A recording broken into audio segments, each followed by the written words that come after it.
Hey everyone, this is Karen Waksman, founder of Retail MBA. Today we'll be talking about Good Neighbor Pharmacy. So if you have a great consumer product that you think should be sold at Good Neighbor Pharmacy, this little training will give you some things to think about in regards to selling to them.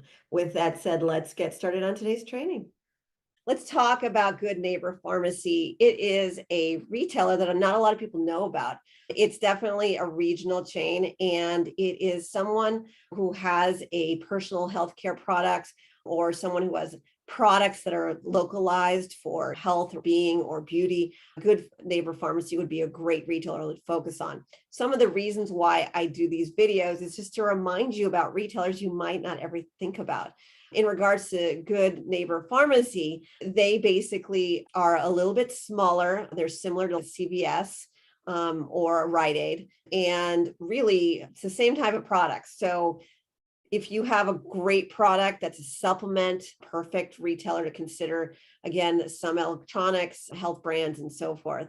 Our clients have made many millions of dollars selling to pharmacies, so it's something to consider. So if I was to focus on Good Neighbor Pharmacy, the first thing I'd note is whether or not my product makes sense for them. So I would go on their website, I go into their stores, I take a look around and make sure that what I'm selling makes sense for them. Because sometimes people are just throwing stuff and hoping that retailer will buy. But you can't really do that with these regionals and so forth. They want to make sure that you've actually taken a look at their stores, because a lot of times they'll ask you, who have you sold to? When have you seen our stores? They're going to ask you specific questions. So don't just reach out to Good Neighbor Pharmacy because it says pharmacy on it. Make sure that they're selling products similar to yours in their stores, because that will be the difference between you getting an order or not, and it makes you look professional. Again, sometimes people just want to sell products to anybody, and because it says pharmacy, it doesn't necessarily mean that they're buying products exactly like yours. So do your due diligence, please, because I've actually gone into buyer meetings where literally they're like, which store did you go to, when, what time, and what did you see, and what was missing from my assortment? So they'll literally tell me, I want to know, what was I missing? And I have to come up with these answers. So I can't just pretend that I went to their stores. It's actually all retailer buyers get very frustrated when you try to reach out to them and you didn't do your due diligence. The other thing about pharmacies is that they don't have a lot of shelf space for a lot of things. So if you have big, bulky packaging, it's probably not the best place to go, because again, they put a lot of different stuff in the store, and sometimes people have these big, large things trying to sell to these pharmacies and they just can't fit it. And also they may sell other types of products. Like if you go to CVS, they sell animal type of products, right, for food and different things for animals. But you'll notice it's a very small shelf space for it, and they squeeze a lot of stuff in there. So just be aware that whatever, you have to come in strong, and also you have to make sure that it will fit on their shelf space. That is actually a big thing. Another thing to consider about in regards to Good Neighbor Pharmacy is that a lot of your competitors are probably not thinking about them because they're focused on the CVSs and the Rite Aids of the world, which can be great for you.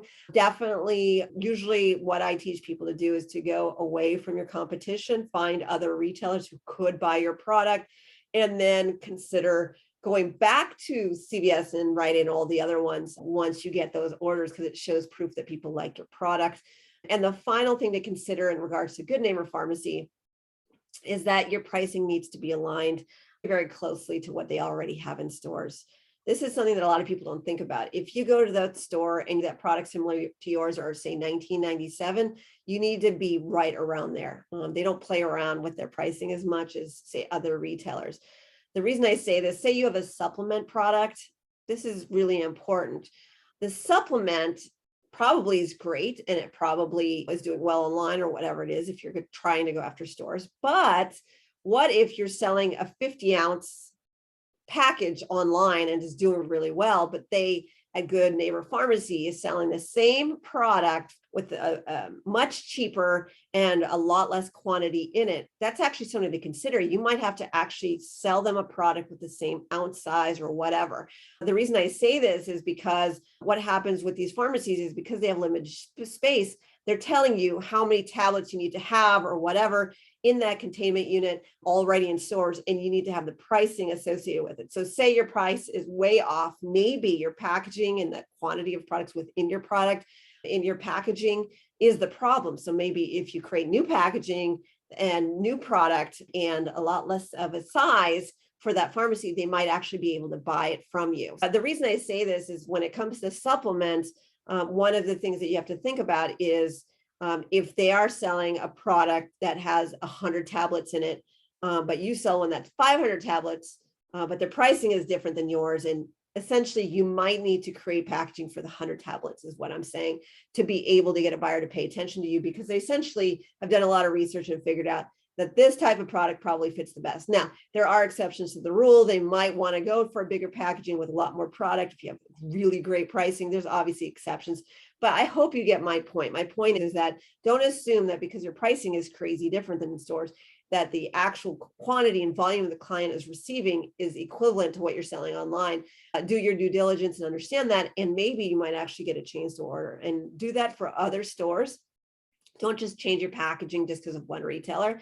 You definitely want to see if across the board they're selling quantities of your product in a certain way, especially for stuff like supplements and so forth. Same thing for hair products or whatever, the ounces count, these types of things can make the difference between you getting a chance to order or not. Anyways, I hope that provided value for you. If you want to learn how to approach, pitch, and sell to chain stores, like Good Neighbor Pharmacy, to our free webinar listed below. Check out what we do. We do events. We have services where we reach out to chain stores on your behalf, and or we have do-it-yourself programs if you want to learn the nuances of developing your product and preparing it for stores and then actually reaching out to stores. We've had so many successes over the years. Thanks again. Subscribe. Keep in touch. Thank you.